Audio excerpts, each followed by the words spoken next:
नमस्ते बच्चों। आज हम 10वीं कक्षा के हिंदी एमआईएल कोर्स के अनुसार हिंदी एमआईएल परिपूरक पार्ट में से मिसिंग जनजाति के बारे में जानकारी प्राप्त करेंगे। मिसिंग जो जनजाति है वो असम की दूसरी सबसे बड़ी जनजाति है। मिसिंग जनजाति असम की दूसरी सबसे बड़ी जनजाति है। मिसिंग लोगों को मीरी नाम से भी जाना जाता है। मिसिंग लोगों को मीरी नाम भी दिया गया है या मीरी नाम से उनको जाना जाता है। भारतीय संविधान में मिसिंग को मीरी नाम से असम की मैदानी जनजाति का दर्जा दिया गया है। भारत की संविधान में मिसिंग लोगों को मीरी नाम से ही असम की मैदानी जनजाति का दर्जा दिया गया है। मैदानी जनजाति मतलब जो लोग समतल भूमि में रहते हैं, पहाड़ों में नहीं रहते हैं, समान जगह पे रहते हैं, इसलिए मैदानी जनजाति उनको कहा जाता है। मिसिंग लोग मीरी शब्द का प्रयोग स्वयं नहीं करते। वो लोग मीरी शब्द का जो प्रयोग है वो खुद से नहीं करते हैं। मीरी शब्द का प्रयोग मिसिंग समाज के एक वर्ग विशेष मिबू या पुरोहित के लिए किया जाता है। मिसिंग जो शब्द मीरी जो शब्द है वो मिसिंग लोग उनके समाज के एक वर्ग मतलब एक श्रेणी विशेष लोगों के लिए किया जाता है, जिनको वो लोग मिबू या पुरोहित कहते हैं। ऐसा माना जाता है कि 15वीं शताब्दी में नववैष्णव धर्म के प्रवर्तक श्रीमंत शंकरदेव ने मीरी शब्द का सर्वप्रथम प्रयोग किया था। ऐसा माना जाता है कि 15वीं शताब्दी में नववैष्णव धर्म के प्रवर्तक श्रीमंत शंकरदेव जी ने सबसे पहले मीरी शब्द का प्रयोग किया था, जबकि इतिहास की मानो तो मीरी शब्द का प्रयोग शंकरदेव से पूर्व भी होता है। और इतिहासकारों के अनुसार ये माना जाता है, अगर इतिहासकारों के बात हम लोग माने तो शंकरदेव से पूर्व भी मीरी शब्द का प्रयोग होता रहा है। परवर्ती काल में अंग्रेज़ों ने भी इस शब्द को लिखने में प्रयोग किया और परवर्ती काल में जब अंग्रेज शासन हम लोगों के भारत में आए तब उन लोगों ने भी लिखने में इस शब्द का प्रयोग किया था। मीरी शब्द का विस्तृत अर्थ में वे तानी के रूप में अपना परिचय देते हैं और विस्तृत रूप में मिसिंग लोग अपने को तानी के रूप में परिचय देते हैं। तानी शब्द का अर्थ होता है आदमी या मानव। तानी शब्द का अर्थ है आदमी या मानव को कहा जाता है, मनुष्य को कहा जाता है। तानी शब्द का अर्थ होता है। असम के उत्तर पहाड़ी क्षेत्रों को मिसिंग लोगों का पूर्व निवास स्थान माना जाता है। असम के उत्तर पहाड़ी क्षेत्र जो है नॉर्थ पहाड़ के जो क्षेत्र है उनको मिसिंग लोगों का पूर्व निवास स्थान मतलब वो लोग पहले उधर में रहते थे, ये माना जाता है। तब के ऊंचे अरुणाचल के आबर पहाड़ से जीविका की तलाश में मिसिंग लोग धीरे धीरे असम के समतल में उतर आए थे और तब के ऊंचे अरुणाचल के आबर पहाड़, ऊंचे अरुणाचल के जो पहाड़ है आबर पहाड़, उससे जीविका के तलाश में, अच्छी जीवन धारण के तलाश में वो लोग असम के समतल भूमि में उतर आए थे। वो लोग असम के समतल भूमि में आए थे। मिसिंग लोगों के आगमन के इस समय को लेकर विद्वानों के अलग अलग विचार हैं और मिसिंग लोग के जो आगमन है असम में, इसमें विद्वानों का अलग अलग विचार उन लोगों ने प्रस्तुत किया है। किसी किसी इतिहासकार के अनुसार अहम राजवंश की स्थापना अर्थात जब असम में वंश के स्थापना हुआ था 12वीं शताब्दी के पूर्व, 12वीं शताब्दी से पहले ही मिसिंग लोग सभ्यता के संस्पर्श में आकर असम के समतल अंचलों में निवास कर रहे थे। सभ्यता के संस्पर्श में आकर वो लोग असम के समतल भूमि में निवास कर रहे थे। मिसिंग समाज में विवाह का कई विविध विधि विधान प्रचलित है। मिसिंग समाज में विवाह का बहुत सारे रूल्स प्रचलित है। वर पक्ष से वंश या गोत्र की गणना की जाती है। वर पक्ष से वंश या गोत्र को, वो किस वंश से बिलोंग करता है इसका और गोत्र का भी गणना की जाता है। युवक युवतियों को अपनी मनपसंद जीवन साथी खोजने की स्वतंत्रता है। युवक युवती जो है उनको अपनी मनपसंद जीवन साथी खोजने का स्वतंत्रता है, फ्रीडम है उन लोगों को। दोनों पक्षों की सहमति के पश्चात ही विवाह की सारी बातें तय होती है। दोनों पक्ष की, वर और वधू दोनों पक्ष की सहमति अगर हो विवाह में तब ही ये विवाह संपन्न होता है या तय होता है। किंतु एक ही कुल में विवाह नहीं होता है, लेकिन एक ही कुल में मतलब एक वंश से बिलोंग करने वालों में शादी नहीं होता है। कुल खोजने में उच्च नीच का भेदभाव नहीं किया जाता है और ये कुल खोजने में वो लोग उच्च जाति, नीच जाति, कौन किस जाति से बिलोंग करता है इसके वो भेदभाव वो नहीं करते हैं। किसी भी कुल से वो बिलोंग करता हो उसके साथ उसका शादी होगा। सिर्फ कुटुंब का संबंध ही रहता है, सिर्फ कुटुंब का संबंध ही रहता है, मतलब रिलेशन रिलेटिव्स का संबंध ही उन लोगों का रहता है। मिसिंग लोग कृषि प्रधान समाज के प्रतिनिधि है। वो लोग कृषि प्रधान समाज से बिलोंग्स करते हैं, उनके प्रतिनिधि है। कृषि ही उनके जीवन का आधार है, कृषि करना ही उनके जीवन का आधार है। वर्ष में मुख्यतः धान की 2 किस्म आहू या शाली की खेती की जाती है। वर्ष में धान की 2 किस्म की खेती वो लोग करते हैं, आहू धान और शाली धान। धान के अलावा मिसिंग लोग अन्य फसलें, धान के अलावा मिसिंग लोग अन्य फसलें की भी खेती करते हैं, जैसे दलहन मतलब दाल, तैयार दाल के बीज, सरसों का, विविध प्रकार के आलू का, कचू का, अदरक का, मिर्च का आदि की खेती वो लोग करते हैं। मिसिंग गांव में शांति भाईचारा बनाए रखने के लिए गांव-गांव में एक गांव बुरा मुखिया रहता है, और शांति भाईचारा मिसिंग गांव में रहने के कारण रहने हेतु वो लोग गांव में एक मुखिया या सरदार चुन के रखते हैं। किसी व्यक्ति के अपराध करने पर कोवांग या जनता दरबार लगाकर गांव बुरा की उपस्थिति में उसकी अपराध की सुनवाई की जाती है। कोवांग या जनता का दरबार, जनता का दरबार मतलब जहाँ पे जनता का भीड़ होता है, उधर में पंच भी बैठे होते हैं। जनता हर एक बात बोल सकता है, जनता का बात सुनकर ही उसकी सज़ा तय की जाती है। ऐसी दरबार या गांव बुरा की उपस्थिति में मतलब मुखिया की उपस्थिति में उसका अपराध की सुनवाई की जाती है। उसका अपराध जो होता है उसका सुनवाई उसका विचार किया जाता है। क्षमा के अयोग्य दोषी को बहिष्कृत करने का समाज में से निकालने का विधान प्रचलित है। समाज के अयोग्य, समाज में जो योग्य व्यक्ति ना हो उसको समाज में मतलब जिसका दोष सबसे ज़्यादा हो जाए उसको समाज से बहिष्कृत करने का मतलब समाज से बाहर निकलने का भी उनका इधर विधान प्रचलित है।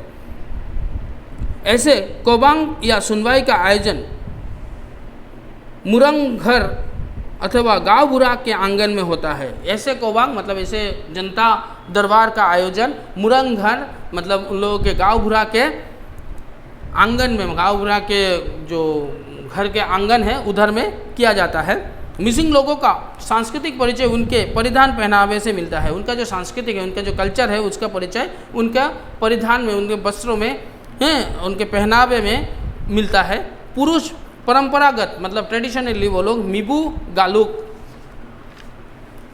गनर, उगन टंगाली, दुमोई आदि पहनते हैं। ये सब उनके कपड़ों का नाम है, ये सब पुरुष लोग पहनते हैं। उसी तरह महिलाएं भी परंपरागत रिहा, मेखेला, रिबी, गासेंग परिधानों के साथ कई परंपरागत आभूषण पहनती है। और महिलाएं जो है वो लोग रिहा, मेखेला, रिबी, गासेंग ये सब पहनते हैं। उसके साथ परंपरागत उनके ट्रेडिशनल बहुत सारे आभूषण हैं वो सब भी वो लोग पहनते हैं। मिसिंग समाज में ये धारणा प्रचलित है कि मिसिंग महिलाएं हथकरघे में सपनों का स्वर्ग रच सकती है। मिसिंग समाज में ऐसे भी धारणा है, ऐसे भी बात किया जाता है, प्रचलित है कि मिसिंग महिलाएं जो है वो लोग हथकरघे मतलब हैंडलूम में वो लोग सपनों का स्वर्ग भी बना सकते हैं, सपनों का स्वर्ग भी बना सकते हैं हैंडलूम में।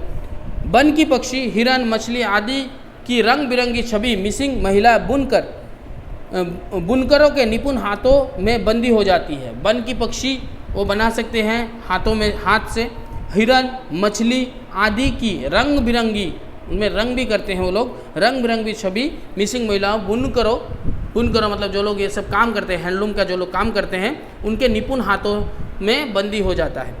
हथकरघे मतलब हैंडलूम से बुने कपड़ों के अलावा विख्यात गादू या मिरिजिम मिसिंग लोगों का जातीय संबल है। विख्यात गादू या मिरिजिम उन लोगों का कुछ विख्यात संबल है जो हैंडलूम से वो लोग बनाते हैं, विख्यात चीज़ों का नाम है जो जातीय संबल है। उन लोग ये चीज़ उनका नेशनल चीज़ समझ लो, ये सोच के वो लोग संभाल के रखते हैं ये सब।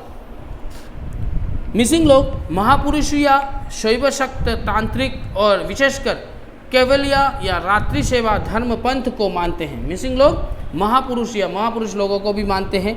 शैव मतलब शिव के भक्त भी है, शाक्त मतलब शास्त्रों का भक्त भी है और भक्त का भक्त भी है। तांत्रिक लोगों को भी वो लोग मानते हैं। विशेषकर कैवलिया उन लोगों के कुछ साधु संत होंगे। रात्रि सेवा धर्म, रात में भी सेवा धर्म वो लोग करते हैं। इन सब को वो लोग मानते हैं। बावजूद स्वधर्म के रूप में दईपलो उनका मूल धर्म है, दईपलो उनका मूल धर्म है। लोग विश्वास में इनकी बड़ी आस्था है। लोग जो भी विश्वास करते हैं उन विश्वास के ऊपर उनकी बड़ी आस्था है, वो बहुत मन से वो से बिलीव करते हैं हर एक बातों को। ये मुर्गे को संकट का रक्षा कवच मानते हैं। वो लोग मुर्गे को संकट का रक्षा कवच मानते हैं, जिससे संकट रोका जाता है, इसलिए मुर्गा वो लोग रखते हैं। धार्मिक उत्सव में दबूर की पूजा का बड़ा महत्व है। धार्मिक उत्सव में दबूर नाम का एक भगवान है, उनका पूजा वो लोग करते हैं। विभिन्न देवताओं को संतुष्ट करने के लिए दबूर पूजा की जाती है और देवताओं को संतुष्टि देने के लिए वो लोग इस पूजा का आयोजन करते हैं। लोक विश्वास है कि घर के शुभ अशुभ और उन्नति में देवताओं की कोप दृष्टि रहती है। घर में जब शुभ कर्म होता है, अशुभ कोई भी कर्म होता है, उसमें देवताओं का कोप दृष्टि रहता है, देवताओं का दृष्टि उधर में रहता है। मिसिंग लोगों का विश्वास है कि दैपलो अर्थात सूर्य चंद्र जन्मों से लेकर मृत्यु तक जीवन का संचालन करता है। दैपलो मतलब सूर्य चंद्र को, सूर्य और चंद्रमा जो है वो जन्म से लेकर मृत्यु तक जीवन का संचालन करते हैं, जीवन चलाते हैं वो लोग। हम लोग का जो जीवन है वो चलाते हैं सूर्य चंद्र, ठीक है। मिसिंग लोग अत्यंत उत्सव प्रेमी होते हैं, वो लोग बहुत ज़्यादा उत्सव प्रेमी होते हैं, उत्सव को प्यार करते हैं वो लोग। ये जातीय उत्सव अली आए लिग्रांग के अलावा माघ बिहू, बहाग बिहू, काती बिहू मनाते हैं। ये जातीय उन लोगों का जातीय उत्सव है अली आए लिग्रांग के अलावा वो लोग माघ बिहू, बहाग बिहू, काती बिहू ये भी मनाते हैं। मिसिंग लोग अतीत से ही अली आए लिग्रांग उत्सव मनाते आ रहे हैं, अतीत से ही हैं वो लोग ये उत्सव मनाते आए हैं अली आए लिग्रांग। जातीय उत्सव अली आए लिग्रांग 3 पदों से मिलकर बना है। ये जो उत्सव है ये 3 पद को मिलाकर बना है। कृषि आधारित इस उत्सव का तानी बहंग के चलुंग मपिन उत्सव से समानता है। यह बहंग के चुलंग और मपिन उत्सव उन लोगों का कोई उत्सव का नाम होगा, इससे समानता रखता है। अली आए लिगांग, अली का अर्थ होता है जमीन के नीचे होने वाला बीज। अली का मतलब होता है, अली आए लिगांग का फुल फॉर्म अभी पता चलेगा हम लोगों का। अली का मतलब होता है जमीन के नीचे होने वाले बीज, जैसे आलू, मूला, जमीन के नीचे जो से भी होता है उन बीजों के लिए ये अली आया है। आये का अर्थ होता है पेड़ पौधों पर होने वाला फल। पेड़ पौधों पर जो फल होता है उसका मतलब होता है आये, फल या बीज। और लिगांग का अर्थ होता है रोपण कार्यों का शुभारंभ। और रोपण कार्य मतलब उन बीज को रोने का कार्य का शुभारंभ जो किया जाता है उसको लिगांग बोलते हैं। अर्थात बीज रोपण के कार्यों का शुभारंभ, अर्थात बीज रोपण कार्य का शुभारंभ, चाहे वो बीज खेत किसी वाला हो, चाहे वो बीज फल का हो, है किसी चीज़ का हो, उसका जो शुभारंभ होता है उसको अली आए लिगांग बोलते हैं। इसलिए फाल्गुन महीने के प्रथम बुधवार को इस उत्सव का आरंभ होता है। इसलिए फाल्गुन महीने के प्रथम बुधवार को ये उत्सव आयोजन किया जाता है। इस दिन का हिसाब लगाकर बीज रोपने का शुभारंभ होता है। इस दिन का हिसाब लगाकर वो लोग पंजिका देखकर या कुछ देखकर उनके शास्त्रों के अनुसार वो ये उत्सव का शुभारंभ करते हैं। पुराग आपिन या टोपोला भात के साथ दिन सान अर्थात सूखी मछली, मांस और आपोंग इस उत्सव का मुख्य भोजन है। सूखी मछली, दिनसान, टपोला ये सब उन लोगों का मुख्य खाद्य है इस उत्सव में। आपोंग मिसिंग लोग का चिर परिचित प्रिय है। आपोंग जो खाना है वो मिसिंग लोगों का चिर परिचित प्रिय खाद्य है।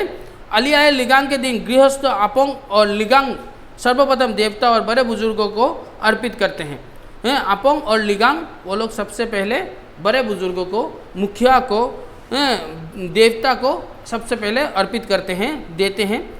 गमराग के नृत्य और गीत मिसिंग लोगों के गौरव और शांतिप्रियता का परिचय देते हैं। गोमरांग उन लोगों का नृत्य का नाम है, उसको वो उनके शांतिप्रियता का परिचय देते हैं। वो लोग शांतिप्रिय लोग हैं, इसका परिचय देते हैं। मिसिंग लोग माघ बिहू, बहाग बिहू और काती बिहू का परंपरागत रूप से पालन करते हैं। मिसिंग लोग माघ बिहू, बहाग बिहू, काती बिहू जो है उसका परंपरागत ट्रेडिशनली वो लोग इसका पालन करते आ रहे हैं।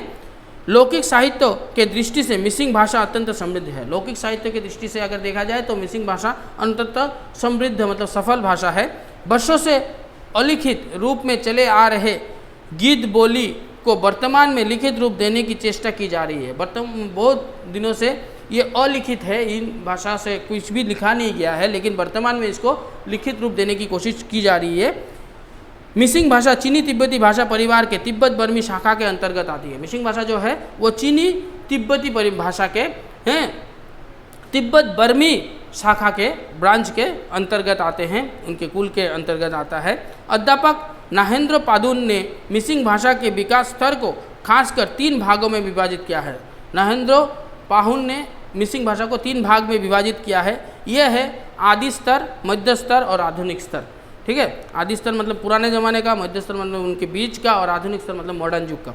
ठीक है, आदि स्तर में मीरी या आवांग के स्तुति, गीत, बोल और लोक कथाएँ आते हैं। आदि स्तर में मिसिंग लोगों का स्तुति, जो मंत्र होता है, जो श्लोक होता है, वो आता है, और लोक कथाएँ आते हैं उस आदि स्तर में।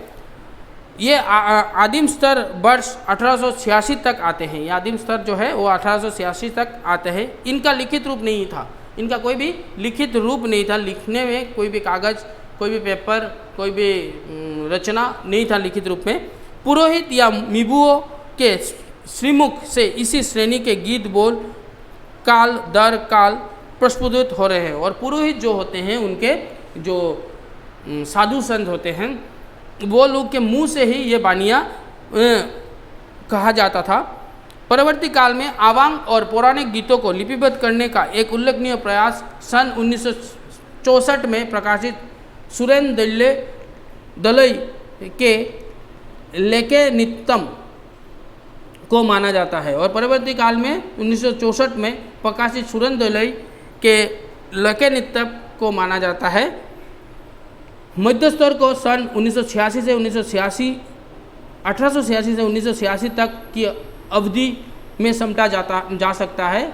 1886 से 1986 तक की स्तर को मध्यम स्तर कहा जा सकता है। मध्य स्तर को 2 भागों में बांट सकते हैं, मध्य स्तर को भी 2 भाग में बांट सकते हैं। इसके प्रथम भाग को मिशनरी स्तर हैं, जहाँ पे ख्रिस्ट लोगों के पादरी लोग काम करते थे, उनके बानियाँ बोली जाती थी। दूसरे भाग को मिसिंग भाषा की पुनरीक्षा स्तर या योग भी कहा जाता है। दूसरी भाग को हम लोग मिसिंग लोगों के पुनर्रक्षा मतलब पुनर्रक्षा के लिए जो काम किया जाता है उसका स्तर कहा जा सकता है। वर्तमान में मिसिंग भाषा में कविता, कहानी, नाटक, उपन्यास, व्याकरण, शब्दकोश आदि की रचना कर कवि, कहानीकार, नाट्यकार और उपन्यासकार मिसिंग भाषा साहित्य के विकास में महत्वपूर्ण भूमिका निभा रहे हैं। और वर्तमान मतलब आधुनिक स्तर में हैं कहानी, उपन्यास, रचना, हर एक चीज़ करके हैं उनके मिसिंग भाषा साहित्य का विकास और महत्वपूर्ण भूमिका निभा रहे हैं वर्तमान के जो लेखक हैं वो लोग। मिसिंग आज के सुव्यवस्थित समाज है। मिसिंग आज के सुव्यवस्थित, आज बहुत अच्छा व्यवस्थित समाज है। इसका प्रमुख कारण है वर्ग भेदभाव नहीं होना। उधर में कोई वर्ग का, श्रेणी का भेदभाव नहीं है। उधर में पुरुषों की तरह मिसिंग महिलाएं भी कृषि कार्यों, गृह कार्यों आदि में समान रूप से हिस्सा लेती हैं। पुरुषों की तरह मिसिंग लोगों के जो औरतें हैं वो लोग भी हर एक कार्यों में अपना हिस्सा देते हैं। कोई सामूहिक कामकाज में भी मिसिंग महिलाएं हिस्सा लेती हैं। कोई भी सामूहिक कामकाज में हर एक झुंड बना के जो पुरुष लोग काम करते हैं उनमें भी महिलाएं काम करती हैं। मिसिंग समाज में अधिसंख्यक व्यक्ति असम या जातीय जीवन के विभिन्न क्षेत्रों में योगदान देकर अब भी स्मरणीय बने हुए हैं। मिसिंग लोगों के बहुत सारे लोग ऐसे हैं जो असम या जातीय जीवन के विभिन्न क्षेत्रों में योगदान देकर हर एक जगह पे उन लोगों ने अपने योगदान देकर आप भी स्मरणीय बने हुए हैं। नीचे उनमें से कुछ व्यक्तियों के बारे में संक्षिप्त रूप से उल्लेख किया गया है और उनमें से कुछ व्यक्तियों के बारे में हम लोग नीचे पढ़ेंगे। अभी साहित्यकार भृगुमुनि कांगुंग। भृगुमुनि कांगुंग के पूर्वज नाम था कारतंग। कारतंग के 3 पुत्र थे। क्रमशः तामन, उनके नाम हैं तामन, खहुबा और कुशराम। सन 1932 के अक्टूबर महीने के किसी एक शुभ मुहूर्त पर, किसी एक अच्छे मुहूर्त पर अलीमुर गांव में भृगुमुनि का जन्म खहुबा की पत्नी आबरी के गर्भ से हुआ था। खहुबा की पत्नी याबरी, उनके माता का नाम था याबरी, के गर्भ से हुआ था और पिता का नाम था खहुबा। मतलब वो भृगुमुनि के पूर्वज का नाम कारतंग के 3 पुत्र, जो 2 नंबर पुत्र है खहुबा, उनके भृगुमुनि के पिता का नाम खहुबा है और माता का नाम यावरी। भृगुमुनि कांगुंग के अपना शैशव काल अलीमुर गांव में ही व्यतीत किया। उन्होंने अपना शैशव काल, बचपना अलीमुर गांव में ही व्यतीत किया है। भृगुमुनि कांगुंग के गांव के ही 58 नंबर आलिमुर प्राथमिक विद्यालय से प्राथमिक शिक्षा ग्रहण की। उन्होंने 58 नंबर आलिमुर प्राथमिक विद्यालय से प्राथमिक शिक्षा, जो बेसिक शिक्षा होता है, उसका ग्रहण किया।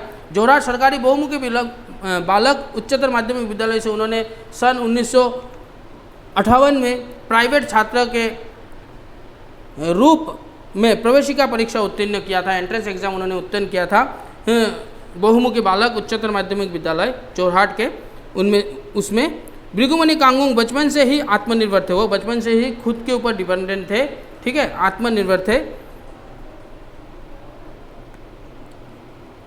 पिता की मृत्यु के पश्चात पढ़ाई का खर्च वे स्वयं जुटाते थे, और पिता की मृत्यु के बाद पढ़ाई का जो खर्चा होता था वो खुद से ही वो सब कमाते थे, जुटाते थे।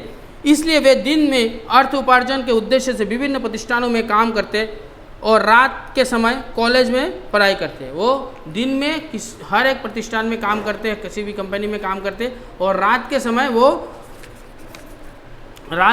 वो कॉलेज में जाकर पढ़ाई करते। इसी तरह पढ़ाई करते हुए उन्होंने जोरहाट के जेवी कॉलेज से आईए और बीए बरुआ कॉलेज गुवाहाटी से सन 1987 में स्नातक की डिग्री हासिल की। इसके अलावा भृगुमुनि कांगुंग ने सन 1992 में मैसूर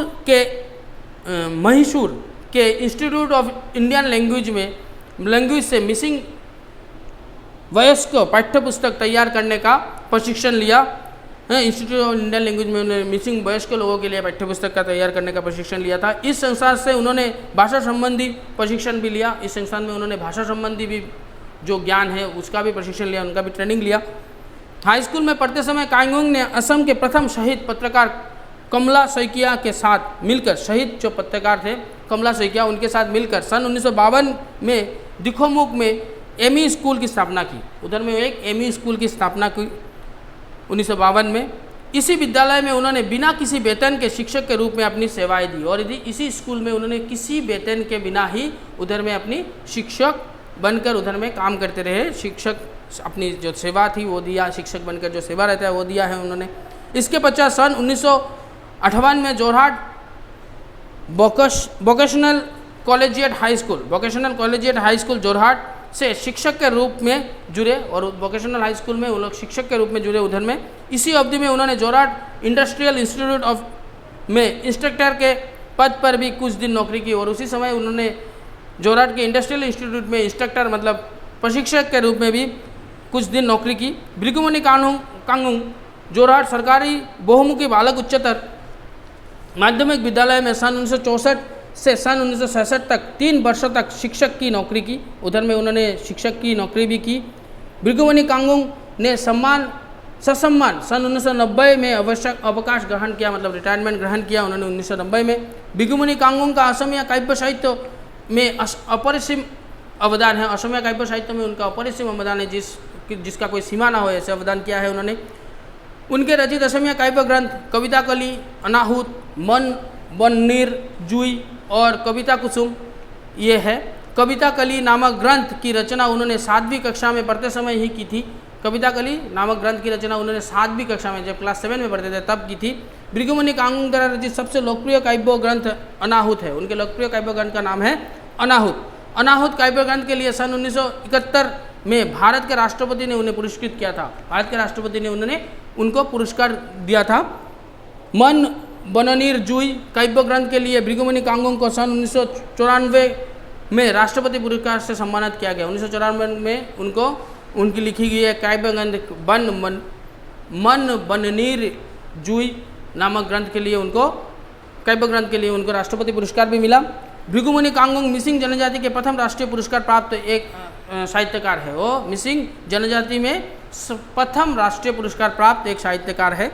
भृगुमुनि कांगुंग की कविताएं रमणीयता और आधुनिकता का मिश्रण है। रमणीयता और आधुनिकता का मॉडर्नाइज्ड जिंदगी का मिश्रण है। एक और रूमानी भाव और विहुलता मतलब भावुकता, उनकी जो अंदर के भावुकता है, कल्पना करते थे वो लोग तथा दूसरी ओर आधुनिक वास्तवता और वास्तुनिष्ठता के दर्शन उनकी कविता के महत्वपूर्ण पक्ष है। वस्तुनिष्ठता का मतलब होता है ऑब्जेक्टिविटी। देश प्रेम, रोमांटिकता, इतिहास चेतना, मानवता बोध और समाज के प्रति जवाबदेही भृगुमणि कांगुंग की कविताएं की मुख्य विशेषता है।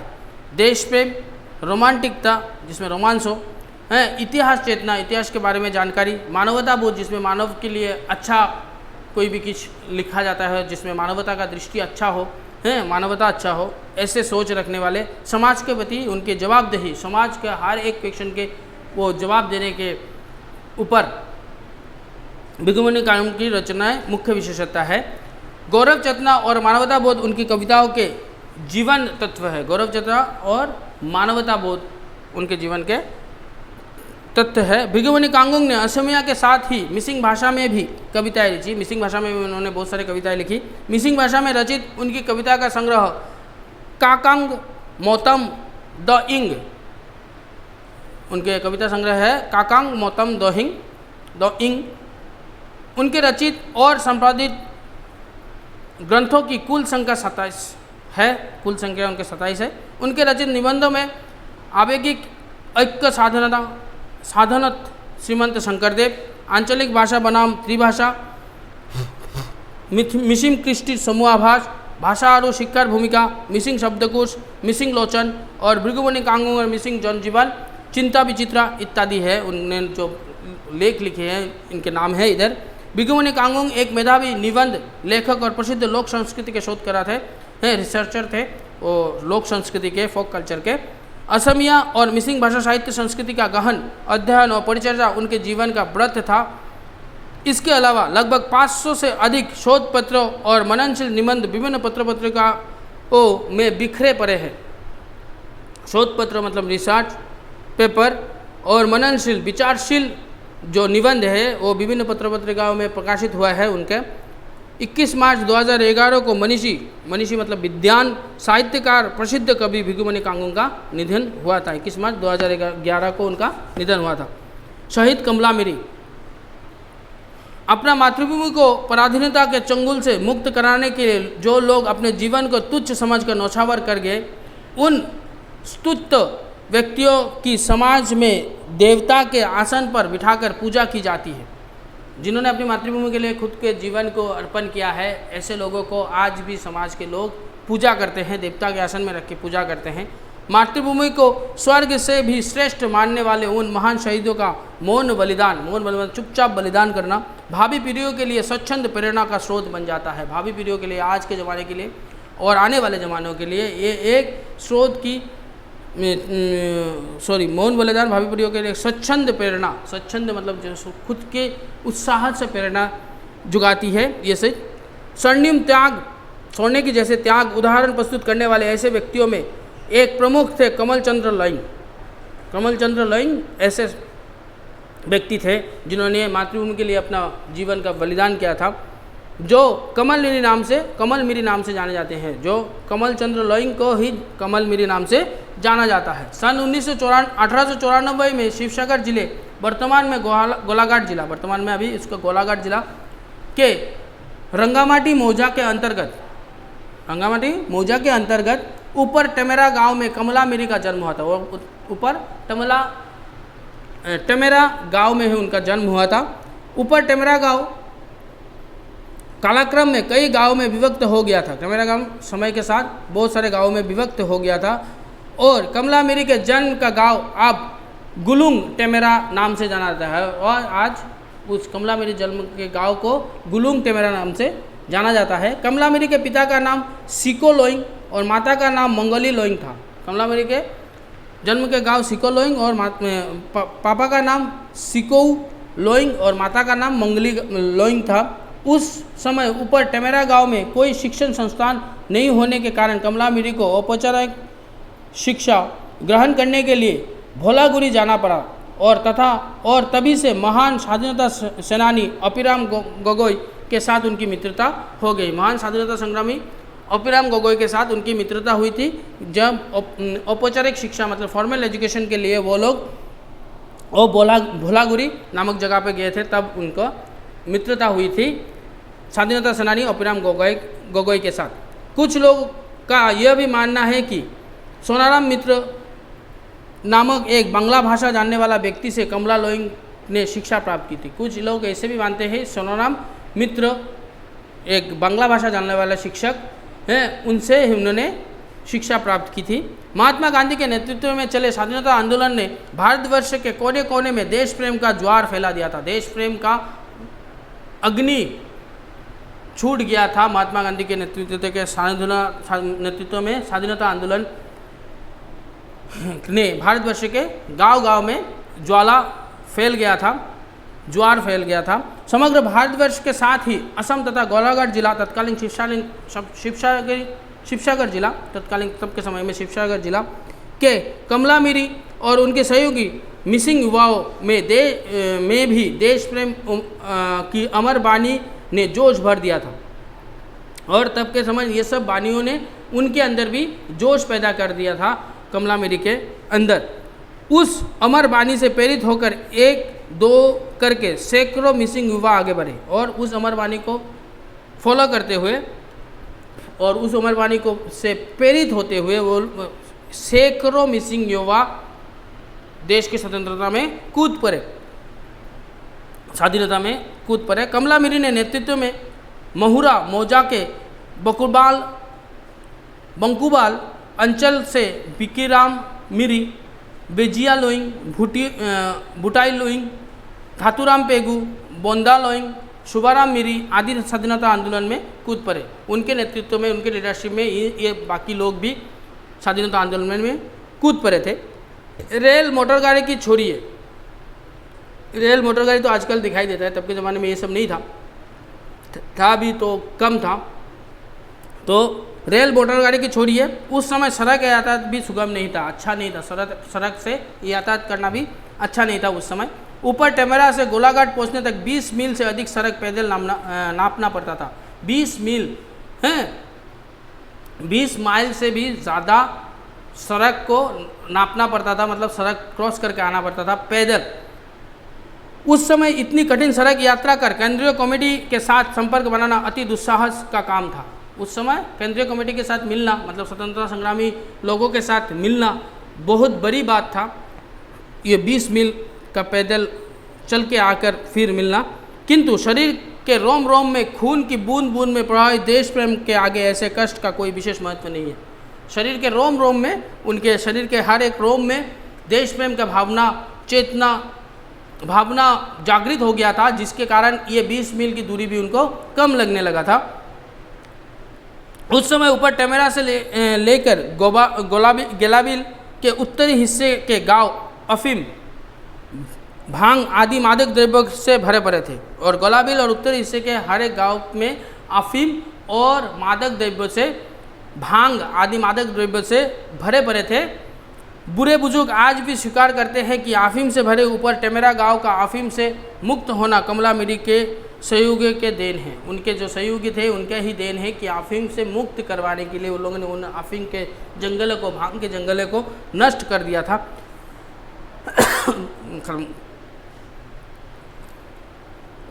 महात्मा गांधी के नेतृत्व में 4 अगस्त 1942 को मुंबई में आयोजित ऑल इंडिया कांग्रेस कमेटी की बैठक में अंग्रेजों के विरुद्ध भारत छोड़ो आंदोलन की घोषणा की गई। 4 अगस्त 1942 में भारत छोड़ो आंदोलन की घोषणा की गई थी ऑल इंडिया कांग्रेस कमेटी की मीटिंग में। और 9 अगस्त को महात्मा गांधी, जवाहरलाल नेहरू आदि अनेक नेताओं को ब्रिटिश सरकार ने बंदी बनाकर जेल भेज दिया था। महात्मा गांधी, जवाहरलाल नेहरू सभी लोगों को 9 अगस्त को बंदी बनाकर अंग्रेज सरकार ने जेल में बंदी कर दिया था। तब कमला मिरी ने की अध्यक्षता से 18/8/1942 को रंगामाटी मौजा के ऊपर टमेरा गांव में शांति सेना दल का गठन कर उन्होंने गठन किया। 18 सदस्यीय दल को गोलाघाट में धरना देने के लिए चुना गया। गोलाघाट में धरना देने के लिए 18 सदस्यों का एक दल को चुना गया। सभा में लिए गए निर्णय के अनुसार कमला मिरी के नेतृत्व में सोनधन पेगू, मालीधर पेगू, बोलाराम लोइंग सेक्रेटरी जो थे, बेपुंग पाटरी नायक, जर्मन मोरांग, कार्तिक मोरांग, बॉम्बे बोरी, फैदला लोइंग, ठोगी बोगी, बेलेम लोंग, मेकना लोइंग, बुबा बोरी, दसया बोरी, कमल लोइंग, एलोकपा ट्री, नदीराम लोइंग, मेतुंगबरी आदि ने शांति सेना के कार्य करने का संकल्प लिया। उन्होंने ये शांति सेना का जो कार्य होता है वो सब करने का संकल्प लिया था। सन 1942 के सितंबर महीने के आखिरी सप्ताह में गोलाघाट कांग्रेस कार्यालय में आंदोलन का समाचार लेने जाते समय कमला मीरी और उनके सहयोगियों को ब्रिटिश सिपाहियों ने बंदी बना लिया था। संदेश लेने जाने के समय उन लोगों को बंदी बना लिया अंग्रेज सरकार ने। उसी वर्ष 4 अक्टूबर को गोलाघाट के तत्कालीन दंडाधीश आशु दत्त ने बंदियों की सुनवाई करते हुए उन्हें 8 महीनों की सज़ा सुनाई थी। आशु दत्त वो मजिस्ट्रेट थे, उन्होंने उस तत्कालीन मजिस्ट्रेट आशु दत्त ने उन लोगों को 8 महीने की सज़ा सुनाई थी और जोरहाट केंद्रीय कारागार में भेज दिया। और जोरहाट का केंद्रीय कारागार सेंट्रल जेल जो होता है उधर में भेज दिया। कारागार में उनकी गोपीनाथ बरदलोई, फखरुद्दीन अली अहमद, मोहम्मद तैयबुल्ला, अमिय कुमार दास, हेम बरुआ आदि नेताओं से भेंट हुई। उधर में कारागार में उन लोगों से वो मिले थे। लक्ष्मीनाथ, गोपीनाथ बरदलोई, फखरुद्दीन अली अहमद, उन लोगों से वो मिले थे। कारागार में कमला मीरी ने गोपीनाथ बरदलोई से हिंदी भाषा सीखी। गोपीनाथ बरदलोई से उन्होंने, कमला मीरी ने हिंदी भाषा सीखी और वे चरखे पर सूत काटते थे और वो चरखे पर बैठ के सूत काटते थे।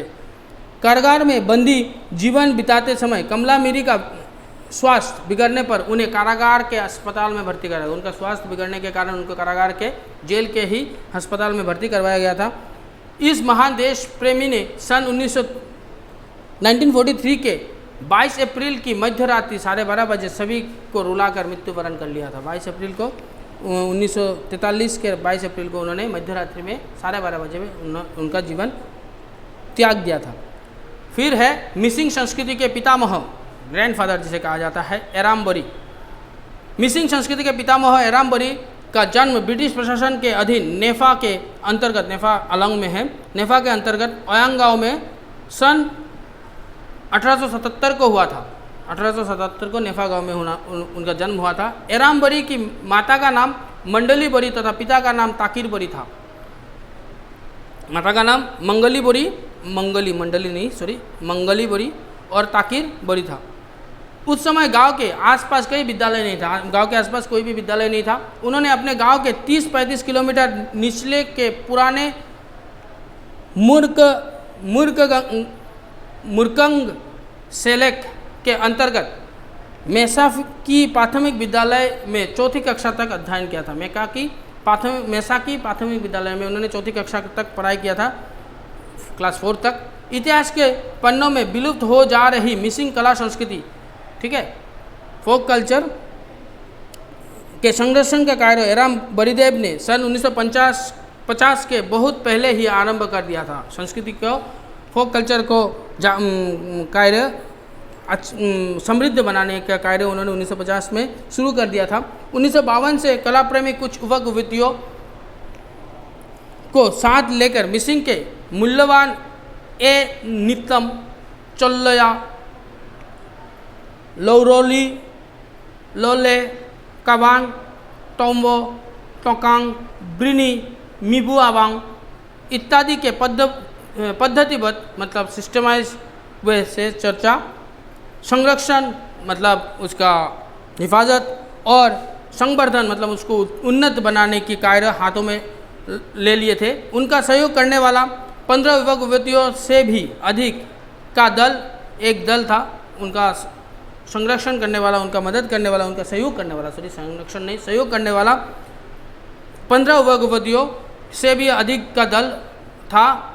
बरीदेव की इस सांस्कृतिक मंडली ने जोनाई पासीघाट से आरंभ कर गुवाहाटी, जोरहाट, डिब्रूगढ़, माजुली तक लोक कला का प्रदर्शन कर अनूठी मिसिंग शैली युक्त भव्य कला, सुंदर जो कला होता है, संस्कृति का प्रसार का मतलब होता है स्प्रेडिंग किया। उन लोगों ने चारों तरफ इन सब का स्प्रेड किया।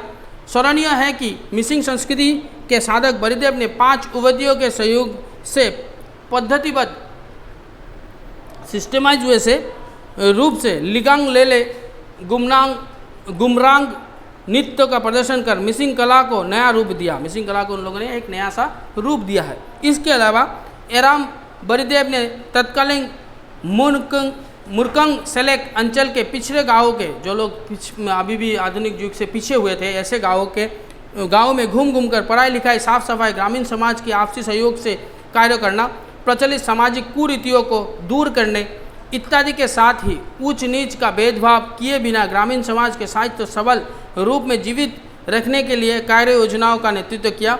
उन लोगों ने ऊंच नीच का कोई भेदभाव नहीं होता है, हर एक जगह पे शिक्षा का ज़रूरत होता है, ये सब का काम, सामाजिक जो काम होता है, साफ सफाई करना है, ये सब का काम उन्होंने किया। वे अयान अंचल सुधार और उन्नति सभा, अयान अंचल मतलब जो पिछड़े गांव के अंचल होते हैं, जो गांव या अंचल होते हैं, उनका सुधार, उन्नति सभा, उनको उन्नति करने के लिए से आरंभ किया। भारत के स्वतंत्रता संग्राम तक कई अनमोल कार्य कर गए। उन्होंने भारत के स्वतंत्रता संग्राम से पहले उन लोगों ने बहुत सारे काम कर गए थे। तत्कालीन नेफा प्रशासन के अधिकारी अर्नल साहब और माथुर साहब की परिकल्पना तथा एराम बरी के नेतृत्व में अयान चरियाली से सियांग ब्रह्मपुत्र तक स्थानीय जनता का एक सड़क का निर्माण किया। उन्होंने सियांग ब्रह्मपुत्र से स्थानीय जनता ने एक सड़क का निर्माण किया, सभी जनता ने मिलकर एक सड़क का निर्माण किया। सन 1954 में नेफा प्रशासन ने उस सड़क के अंतिम छोर से मिलने वाला सियांग ब्रह्मपुत्र घाट नामकरण एराम घाट नाम से किया। एराम घाट से उस सड़क का नामकरण किया था। वर्तमान में अयान चरियाली से दक्षिण पूर्व जाने पर बरिदेव के कर्म संस्कृति के चिन्ह को एराम घाट नाम से जीवंत रूप से उज्जवल कर रखा है, जीवंत रूप से उज्जवल कर रखा है। उसके बाद है पद्मश्री यादव पायंग। वृक्ष रहने पर ही मनुष्य रहेंगे, वृक्ष रहेंगे तो ही मनुष्य रहेंगे, क्योंकि वृक्ष हमें हाइड्रोजन, विश्व से हम मतलब ऑक्सीजन और हाइड्रोजन हम लोग लेते हैं, हाइड्रोजन लेते हैं, ऑक्सीजन छोड़ते हैं, ठीक है। अर्थात वृक्ष तथा मनुष्य के बीच अटूट संबंध है, और अर्थात जो प्राकृतिक संपदा है इससे ही हम लोग जीवित रहते हैं, इनको बचाना हमारा दायित्व है, अटूट संबंध है। इस महाजगत के प्राकृतिक वातावरण को बनाए रखने के लिए मनुष्य का दायित्व अपार है। प्राकृतिक संपद को बचाए रखने के मनुष्य का दायित्व अपार है, जिसका कोई सीमा ना हो। इसके लिए सदिच्छा मतलब खुद की इच्छा तथा पर्यावरण को बनाए रखने के लिए उनमें प्रबल इच्छा शक्ति की ज़रूरत होता है, और उनको पर्यावरण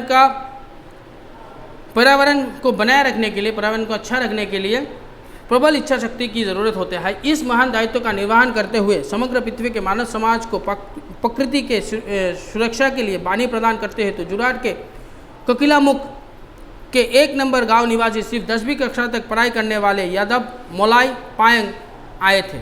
उन्होंने प्रकृति की संपदा को अच्छा रखने के लिए उन्होंने जन्म लिया था। कोकिलामुख में सिर्फ 10वीं कक्षा कर पढ़ने वाले यादव पायंग सन 1979 के वृक्ष के पौधे लगाने का काम शुरू करने वाले यादव पायंग ने पिछले लगभग 40 वर्षों से पौधे ही लगाए हैं। उन्होंने सिर्फ 40 वर्षों से पौधे ही लगाए हैं तथा उन सबों का लालन पालन करते आ रहे हैं, और उन पौधों का लालन पालन भी वो करते आ रहे हैं। प्रकृति प्रेमी तथा पर्यावरण कर्मी भारत के अरण्य मानव मतलब वन मानव यादव पायंग का जन्म असम के तत्कालीन शिवसागर तथा मौजूदा जोरहाट जिले के कोकिलामुख के बरघोप गांव में 30 अक्टूबर सन 1959 में हुई थी। ब्रह्मपुत्र की गोद में समा जाने के कारण वे अपने निवास स्थान को बदलकर मौजूदा कोकिलामुख के ही 1 नंबर मिरी गांव के स्थायी निवासी बन गए। मिरी गांव के वो स्थायी निवासी बन गए। पिता माता का लक्ष्मीराम पायंग तथा पिता का नाम लक्ष्मीराम पायंग और माता का नाम आफुली पायंग था। पिता का 11 संतानों में यादव पायंग तृतीय संतान थे। पिता का 11 संतान था और यादव पायंग तृतीय संतान थे, थर्ड चाइल्ड थे। दिसई के पास स्थित ब्राह्मण गांव के यदुनाथ बेजबुरिया के तत्वावधान में यादव पायंग ने 90 नंबर बलीगांव प्राथमिक विद्यालय में अपने शिक्षा जीवन की शुरुआत की। पायंग ने उन्हीं से पर्यावरण संरक्षण तथा जीव जंतुओं के प्रति प्यार के मनोभाव का आदि पाठ ग्रहण किया।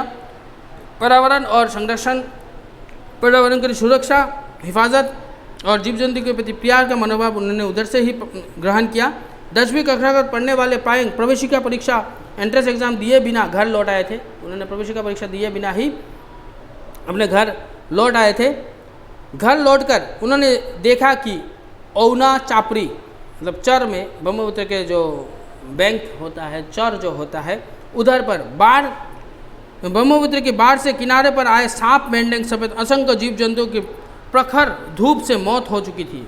बाढ़ में असंख्य जीव जंतु, बेंग, सांप ये सब मर चुके थे, जिनका गिनती नहीं हो सकता है। उसी समय प्रखर धूप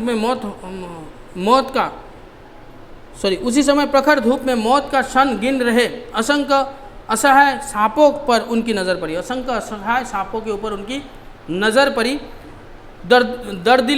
दर्दिला हृदय ने पायंग ने इस सांपों को बचाने के लिए आसपास के गांवों और वरिष्ठ लोगों का परामर्श लेकर बांस के 50 पौधे लगाए। उन लोग वरिष्ठ लोगों का परामर्श लेकर उन सांपों को बचाने के लिए बांस का 50 पेड़ लगाए। उसके बाद से हर साल वृक्ष आदि पौधे लगाने का कार्य उनके अभ्यास में बदल गया और उसके बाद हर साल वो वृक्ष आदि पौधे लगाने का कार्य उन्होंने अभ्यास में बदल गया, उनका हैबिट बन गया। सन 1979 से वृक्ष के पौधे लगाने का काम शुरू करने वाले आदे पायंग ने कालांतर में विशाल काठनी का निर्माण किया था, विशाल फॉरेस्ट का निर्माण किया था, जिस फॉरेस्ट का नाम अभी भी है पायंग फॉरेस्ट। जिसे आज विश्व भर में मोलाई काटनी के नाम से जाना, विश्व भर में आज उसको मोलाई काटनी, पायंग फॉरेस्ट नहीं, मोलाई फॉरेस्ट नाम से जाना जाता है। मोलाई कठनी वर्तमान नवगठित माजुली जिले के ओना या अरुणा चापरी के किनारे स्थित है। ठीक है, ओना या अरुणा चापरी के सामने स्थित है। जोरहाट के कोकुलामुख से गुजरने से ब्रह्मपुत्र की एरासुती प्रवाह पार होकर जाना पड़ता है। एरासुती प्रवाह पार कर उसको जाना पड़ता है, प्रवाह मतलब नदी, उसको पार करके जाना पड़ता है। दूसरी ओर माजुली से गुजरने पर बरने पार करने के बाद मोलाई काटनी पहुंचना जा सकता है। माजुली से क्रॉस करेगा तो बोरने पार करने के बाद वो पहुंचा जा सकता है। बोरने एक जगह का नाम है। मौजूदा 1360 हेक्टेयर और 4050 बीघा जमीन पर मोलाई काटनी फैला हुआ है। मौजूदा 4050 क्यार बीघा जमीन पर मोलाई काटनी मतलब ये मोलाई फॉरेस्ट फैला हुआ है। यादव पायंग ने आगामी 5 वर्षों में मोलाई काटनी का परिसर 2000 हेक्टेयर भूमि तक विस्तार करने की योजना बनाई है। पायंग ने मोलाई काटनी के विशाल परिवार में मूल्यवान लाल चंदन, सफ़ेद चंदन, शिशु वृक्ष, हलक, गमारी, तितासोपा, पोमा आदि वृक्षों के अलावा विभिन्न किस्म के वन औषधिय है। उनके वृक्ष जंगल में बहुत सारे वन औषधियाँ भी मिलते हैं। 4 चीता भी मोलाई काटनी का प्रधान आकर्षक केंद्र बिंदु है। 4 चीता उनके मोलाई काटनी का आकर्षक केंद्र बिंदु है, जिन चीताओं को देखने के लिए लोग उधर में जाते हैं। साल में 3-4 महीने के घूमने चरने आए 115 हाथी, 3-4 महीने के लिए 115 हाथी उधर में घूमने फिरने आते हैं उस फॉरेस्ट में। हाथी तथा 500 से भी अधिक हिरन और तथा 500 से भी अधिक हिरन मोलाई काटनी के अतिथि सदस्य है और 500 से अधिक हिरन भी मोलाई काटने के अतिथि सदस्य है, अतिथि मेंबर्स हैं। पालतू या घरेलू जीव जंतुओं में भैंस, बैल, सुअर, हांस, मुर्गा आदि है। घरेलू जीव जंतुओं में भी ये सब है। इनमें 90 भैंस, 50 बैल एवं गाय तथा 10 सुअर शामिल हैं। इनमें 90 भैंस है, 50 बैल है और 10 सुअर। काजीरंगा से घूमने आए एक सींग वाले 3 गैंडे मोलाई काटनी की अतिथि सदस्य है। एक सींग वाले 3 गैंडे उधर में घूमने के लिए जाते हैं काजीरंगा से, इनके सदस्य है। चीता अगर पायंग के पालतू बैल, भैंस आदि को खा भी जाते हैं, अगर पायंग के पालतू जो बैल या भैंस है उनको खा भी जाता है चीता, तो तब भी वे बुरा नहीं मानते, तब भी वो इन सब से बुरा नहीं मानते, क्योंकि ये सब बाघ के ही खाद्य है। क्योंकि वो मानते हैं ये सब बाघ के ही खाद्य है, क्योंकि बाघ मांसाहारी प्राणी है और वो मांस खाना उसका आदत है, ये सब उसका खाद्य है, ये वो उनका मत है। इसके विपरीत लोगों द्वारा वन जंगल आदि को ध्वंस करने के परिणाम स्वरूप बाघ, हाथी आदि जंतुओं के खाद्य तथा चारागाह की कमी को लेकर वे लोगों पर ही दोष मढ़ना चाहते हैं और वन जंगल नष्ट करे मनुष्य, इसलिए वो हर एक चीज़ के लिए वन जंतुओं को, जब घरेलू पशुओं के ऊपर वो हमला करते हैं तो इसका कारण ये होता है, ये मनुष्य के कारण ही ये सब होता है, ये उनका मत है। वो बोलते हैं कि मनुष्य के कारण ही ये वन्य जीव जंतु, वाइल्ड एनिमल्स जो है वो डोमेस्टिक एनिमल के ऊपर हमला करते हैं, लोगों के ऊपर हमला करते हैं, इसका कारण मनुष्य ही है, वो मनुष्य को ही दोष देते हैं।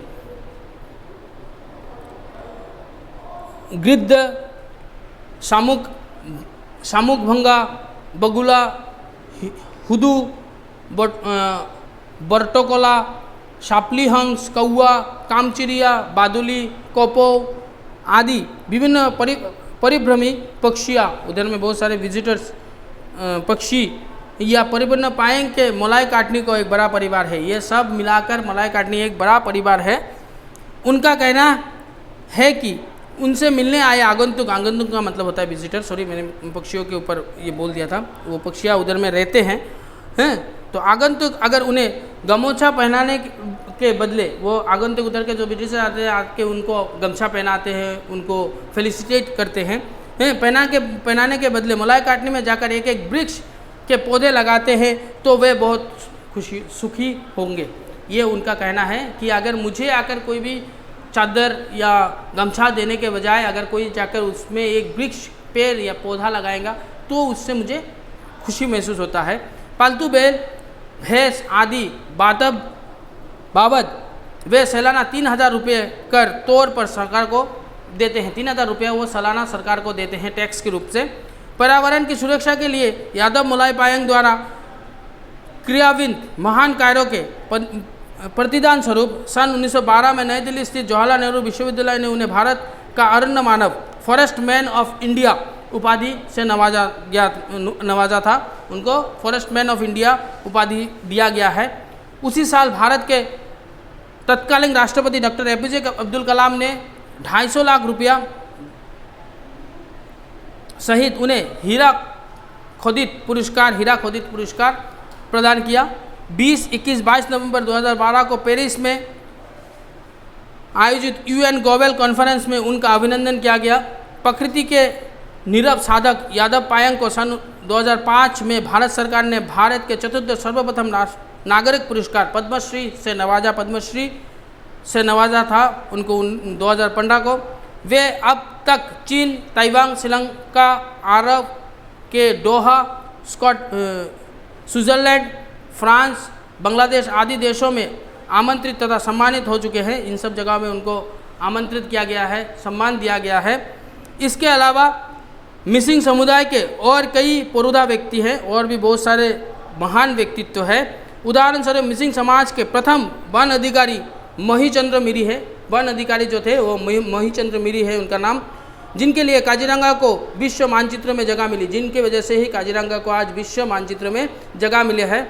सबसे पहले उन्होंने ही काजीरंगा के गैंडे को संयुक्त राष्ट्र के चिड़ियाघर में भेजकर एक सींग वाले गैंडे की जगह के रूप में काजीरंगा को चिन्हित किया था। एक सींग वाले गैंडे जो असम का परिचय है, उसका परिचय देते हुए उन्होंने ये सब चीज़ काजीरंगा विश्व मानचित्र में सबसे पहले उन्होंने काजीरंगा के गैंडे को संयुक्त राष्ट्र चिड़ियाघर में भेजा था। मिसिंग समुदाय के एक अन्य उल्लेखनीय व्यक्ति है विश्व पंजा चैंपियन राजेंद्र कुमार मिली। विश्व पंजा वर्ल्ड पंजा चैंपियन, आर्म रेसलिंग चैंपियन है राजेंद्र कुमार मिली। उन्होंने 1977 में कोलकाता में आयोजित राष्ट्रीय आर्म रेसलिंग प्रतियोगिता में भाग लेकर राष्ट्रीय चैंपियनशिप का खिताब, नेशनल चैंपियनशिप का खिताब उन्होंने जीता था कलकत्ता में आयोजित आर्म रेसलिंग कंपटीशन में हिस्सा लेकर। 1979 में उन्होंने कनाडा में एडमिंटन में आयोजित इंटरनेशनल आर्म रेसलिंग प्रतियोगिता में भारत की ओर से खिताब हासिल किया था। भारत की ओर से उन्होंने खिताब भी हासिल किया था। सन 1981 में भारत के कोलकाता में वर्ल्ड आर्म रेसलिंग प्रतियोगिता में असम तथा भारत की ओर से निर्णायक विजेता के खिताब अर्जित किया था। और 1981 में जो आर्म रेसलिंग कंपटीशन कलकत्ता में हुआ था उनमें भी उन्होंने हिस्सा लेकर विजेता के रूप में खिताब हासिल किया था। यह था आप लोगों का आज का पाठ। अगर कोई भी परेशानी होता है तो नीचे कमेंट बॉक्स में लिख के बताना। धन्यवाद।